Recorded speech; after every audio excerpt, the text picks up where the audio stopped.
Comrades and friends, we in the Communist Party of Great Britain, Marxist-Leninists, are delighted to have you here today. This function is concerned with two things. First, tomorrow is the 65th anniversary of the founding of the Workers' Party of Korea, the general staff of the Korean Revolution. So it's a happy day. And as they say in English, as luck would have it, we have just had our delegation to the DPRK return from there, and we shall get a first-hand report, which I'm sure would disabuse you of all the notions, not you personally, that people in this country have about the DPRK, and try and present it as a hermetic state which is isolated from the world. Kim Jong-il does not speak to anybody. The Workers' Party of Korea does not speak to anybody.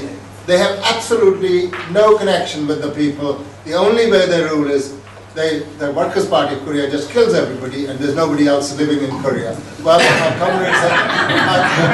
comrades have been there, and they have seen millions of Koreans going about their business in a very happy and contented way, not joining the dole queues, not joining the queues in order to get soup from the Salvation Army. They're there to build their country and to defend the Korean Revolution against imperialism generally, but specifically against American imperialism.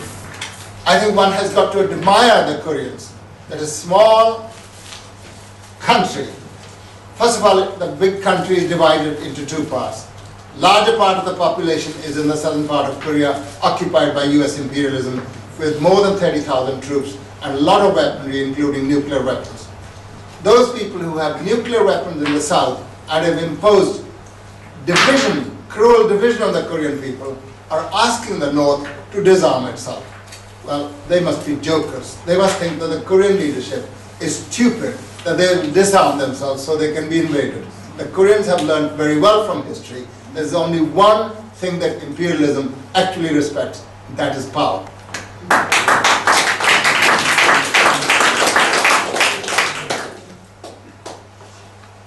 Stalin said in the early 30s, giving a speech to workers in technical industry, and he said, "We are behind, comrades, Western countries, by 50 or 100 years.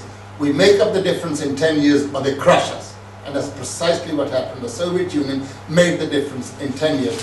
He said old Russia was beaten by the Swedes, it was beaten by the Turks, it was beaten by the Japanese, it was beaten by everybody, because Russia was poor, but Russia was rich. Russia could be beaten with impunity and her resources looted. But the moment the Soviet Union became powerful, she could not be looted with impunity. And the Koreans have learned that lesson. From Comrade Kim Il-sung through Comrade Kim Jong-il, they have learned that there's only one way they can safeguard the Korean Revolution, and that is through building their country and building their defense forces and be ever ready to defend the borders of the motherland. And that's what they're doing.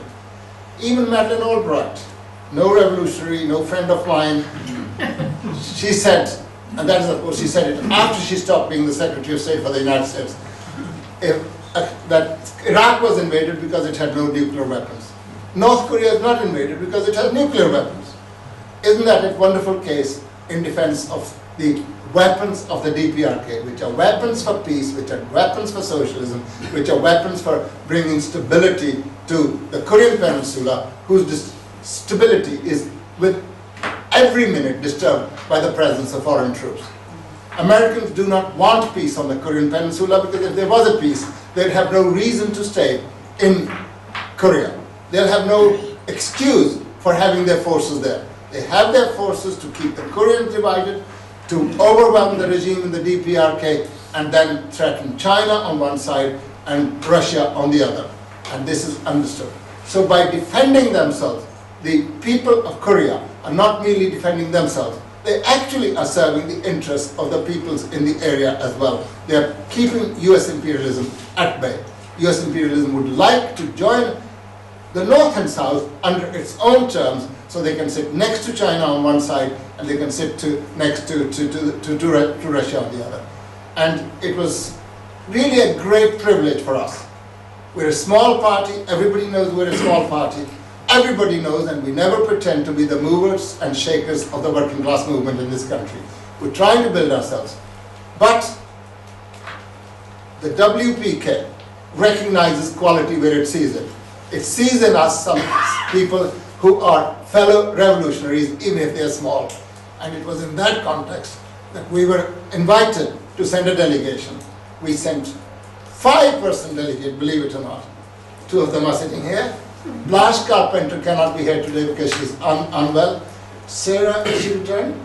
Came this morning, but they're jet lagged. Sarah only came last night from Hong Kong, and she's jet lagged. And the 5th member of our delegation is 18 months old. He cannot come unless his mother brings him here. But apparently, the Korean children loved him. He went to the nurseries, he went to various places, and he had a wonderful time. The kind of reception he does not get in our family. So he really had a wonderful time. I am lastly very grateful that for this particular occasion, Ambassador Jha from the DPRK, his lady wife, Comrade Song Chol, and other members of the embassy are here, and we are very, very pleased to have you here. So you're very welcome.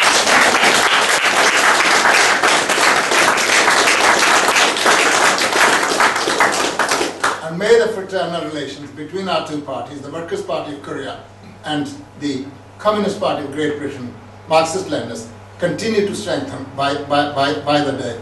And may there be further exchanges between your party and our party. And who is to say?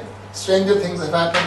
Maybe our party will one day be ruling party, and we will be able to give you the kind of hospitality that you give our delegations in your country. We certainly aspire to that day. It's not beyond the realm of possibility that these things will begin to move. Capitalism has had its day. It's a totally discredited system. What's keeping it going is that the alternatives are not presenting themselves in a forceful way. Because the so-called communists have given up the struggle for communism. And this is what is happening.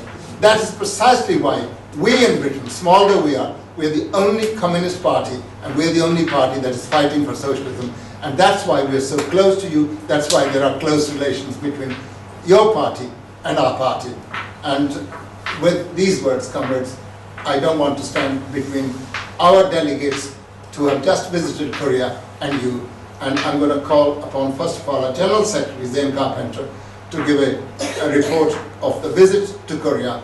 And then if Ranjit wants to add something to, I'm sure he would, and then he will say something. And if you have any questions, no matter how hostile they are, please ask us. We're not frightened of the questions. The DPRK is not frightened of the questions. Why would they be frightened of anybody asking questions in a peaceful place like our place when they live on the border of divided Korea at Panmunjom, and they're not frightened of American imperialism? Why would they be frightened of hostile questions from a member of the audience? So here we are. Thank you.